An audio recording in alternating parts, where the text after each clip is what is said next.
तळागाळातला वर्ग जो आहे अनेक वर्षापासून वंचित राहिलेला आहे अनेक गोष्टींपासून। आर्थिक आणि सामाजिक गोष्टी ज्या आहेत त्या त्यांच्यापर्यंत पोहोचलेल्याच नाहीत आणि त्याच्यामुळे या तळागाळातल्या लोकांमध्ये आणि इतर भागामध्ये एक मोठी दरी निर्माण होते आणि ती दरी मिटवण्याचा प्रयत्न VIIT आणि ऐश्वर्य अभियान यांनी मिळून केलेला आहे। संगणक साक्षर आणि संगणक निरक्षर समाजात निर्माण होतील हे लक्षात आल्यावर आम्ही असा विचार करून पुढे चालायला लागलो की आपल्याला ग्रामीण भागातील संगणक प्रशिक्षण देणं अतिशय गरजेचं आहे। सुरुवातीला एक गाडीने प्रयोग केला, आज 32 गाड्या आम्ही या ठिकाणी चालवत आहोत आणि याला जोड आम्हाला जी मिळाली ती केंद्र सरकारची एक जी स्वयंरोजगार प्रशिक्षण योजना जी होती, या दोन्हीची सांगड घालून यावर्षी आम्ही आता संगणक प्रशिक्षण बारामती आणि आसपासच्या 2-3 तालुक्यामध्ये देत आहोत।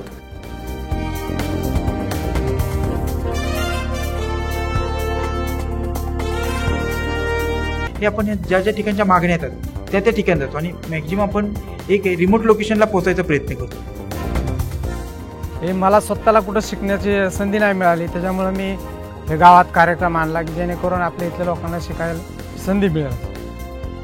ज्यावेळेस आम्ही ह्या गावांमध्ये ही गाडी घेऊन गेलो, बऱ्याच मुली अशा म्हणल्या की आम्हाला हे कॉम्प्युटरचं प्रशिक्षण घेण्याची इतकी खूप इच्छा होती, पण घरातून पण आम्हाला तसं पूर्ण स्वातंत्र्य नाहीये की इतक्या लांब जाऊन आम्ही हे प्रशिक्षण घेऊ शकतो। बाहेर जाता येत नाही ना 12 किलोमीटर असल्यामुळे। संगणक आपल्या दारी या मोबाईल व्हॅन ग्रामीण भागातील असा भाग की ज्या भागामध्ये सर्वसाधारण कॉम्प्युटरचे शिक्षण घेणे शक्य होत नाही, या मोबाईल व्हॅन मार्फत आपण घरोघरी पोहोचतोय। याच्या मागे कारण असंच आहे की कॉम्प्युटरची भीती जी आहे ती गेली पाहिजे, त्याच्यामुळे डायरेक्ट आपण त्यांच्या हातामध्ये संगणक वापरण्यात देतो आहे। त्या टीचरची सिलेक्शन प्रोसिजर झाली की त्याला आपण हे सगळं समजून सांगतो। बाकीच्या प्रोजेक्टपेक्षा किंवा बाकी जे शिकवतात त्यांच्यापेक्षा तुम्ही कसे वेगळे आहात। तुमची जी क्लासरूम आहे ती बस आहे, स्टुडंट तुमच्याकडे मार्गदर्शक म्हणून बघत असतात, त्यामुळे त्यांच्याशी तुम्ही पहिलं रिलेशन तयार करा आणि मग शिकवायला सुरुवात करा। बसमध्ये शिकवताना म्हणजे आपल्या घरातील सर्वजण आहेत या दृष्टीने आपण याच्यामध्ये शिकवतो। ते सर स्वतःचा मोठा भाऊ असल्यासारखं शिकवतात आणि ते माणसं आपले घरचे असल्यासारखे वाटतात, त्यामुळे भीती वाटत नाही। हा कॉम्प्युटर शिकते त्याचा मी फायदा माझ्या पूर्ण जीवनामध्ये करें। इस उपक्रम की वजह से हमें यहाँ पर घर बैठे प्रोग्राम क्या होते हैं ये सब सीखने मिलता है। कलर स्टाईल आणि डिफॉल्टनुसार, डिफॉल्ट म्हणजे किंमत आधीच निश्चित केलेली असते। कॉपी पेस्ट सिलेक्ट ऑल त्यामध्ये लिहून घ्या। एडिट मेनू मध्ये रद्द करण्यासाठी अंडू या कमांडचा उपयोग केला जातो। जो मजकूर आपण टाईप केलेला आहे त्याच्यामध्ये चित्र वगैरे असतील या जी सुद्धा काय करू शकतो आपण प्रिंट आउट काढू शकतो। याची शॉर्टकट कीज आहे Ctrl+P। हे अतिशय आर्थिक दुर्बल घटकातील विद्यार्थी आहेत, शिक्षण काही कारणामुळे सोडावे लागलं। मग अशांना संगणक काय आहे, तो कसा दिसतो, ह्या गोष्टी सुद्धा माहीत नाहीत। अशांना आपण एकत्र करून ऍडमिशन तयार केली त्यांची। खूप म्हणजे सोप्या पद्धतीमध्ये आणि खूप छान शिकवतात की ग्रामीण भागातल्या महिलांना सहज समजेल असं ते शिकवतात। खरोखरच अगदी ग्रामीण भागातील विद्यार्थ्यांना एक वरदान ठरलेलं आहे। संगणकाच्या गाडीमध्ये कमी शिक्षक लागतात। किरकोळ कामासाठी जर संगणक बंद पडला तर संध्याकाळी संगणक वापस आले की रिपेअर होऊ शकतात। सर्वात मोठा प्रॉब्लेम म्हणजे आपल्याकडे असलेला विजेचा प्रश्न। संगणकाच्या गाडीमध्ये जनरेटर असल्यामुळे जनरेटरवरून आपण त्याला वीज देऊ शकतो। आपण प्लॅनिंग करताना शनिवारी एक मीटिंग असते, पुढच्या आठवड्यात काय करायचं, त्या आठवड्यातच आपण टीचर्स किंवा ड्रायव्हर कोणाला काय अडचणी असतील ते समजून घेतो, त्याप्रमाणे आपण सगळे ऍडजस्ट करत असतो।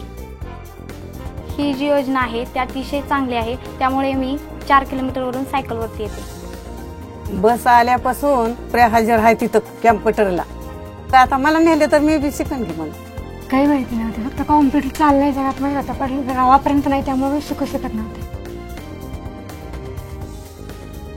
आमच्या वेळेस असली सुविधा नव्हती आणि घरची परिस्थिती नाजूक असल्यामुळं एखादं जरी घरात शिकलेलं असलं तरी सुधरेल ना घर। बस ती बारामतीहून कधीच बघितलेली नव्हती लोकांनी, तर आमची ऐपत नव्हती शिकवायची असं पैसे भरून, तर इथं डेरीत ती बस कधी होईल ते नोकरी बिकरी कुठे छोटी छोटीशी आणि मिळालं तर। अब बेटी को कंप्यूटर पढ़ने को भेजती है, अब मैं भंगार के दुकान पे जाती काम को। आम्ही पती पत्नी शेतामध्ये मजुरी करतो, पोट भरण्याची सुद्धा कुवत नाही। तरी पण आम्ही आमच्या मुलींना शिक्षण देण्याचा प्रयत्न करतो. शिकायला सून पाठवती. आपल्याला की असं नव्हतं, मग कशाला खुरपाय लागलं असतं, छान झालं असतं की. उस सिलेबस में कंप्यूटर पढ़ाते हैं, उसमें माइक्रोसॉफ्ट वर्ड पढ़ाते हैं, पावर पॉइंट पढ़ाते हैं, एक्सेल पढ़ाते हैं. मैं जिस मेडिकल शॉप में काम करती हूँ उस मेडिकल शॉप में एक्सेल का यूज कर सकती हूँ. उधर मी इथं MS ऑफिस हा प्रशिक्षण घेत आहे. कम्प्युटरच्या कोर्समुळं कुठे नोकरीला गेलो तर ह्या सर्टिफिकेटमुळे मला नोकरी मिळेल. दुसऱ्या शाळेमध्ये तिथं मुलांना स्वतः जावं लागतं, पण हा प्रोग्राम आहे की जेणेकरून इथं बस पाठवली जाते ग्रामीण भागातील महिलांना, मुलींना, मुलांना शिकवण्यासाठी. वेगळा प्रोग्राम आहे, तो यशस्वी झालेला आहे. पहली बार जब हमारे सामने लैपटॉप को रखा गया, वो हमें पता नहीं था कि ये लैपटॉप है, कैसे चालू करते हैं, कैसे ओपन करते हैं, इसे क्या बोलते हैं. हमारे सर ने हमें सिखाया. मुझे अभी अभी अंग्रेजी सीखने मिला है. लैपटॉप कैसी चीज़ है वो देखने के लिए मिला है.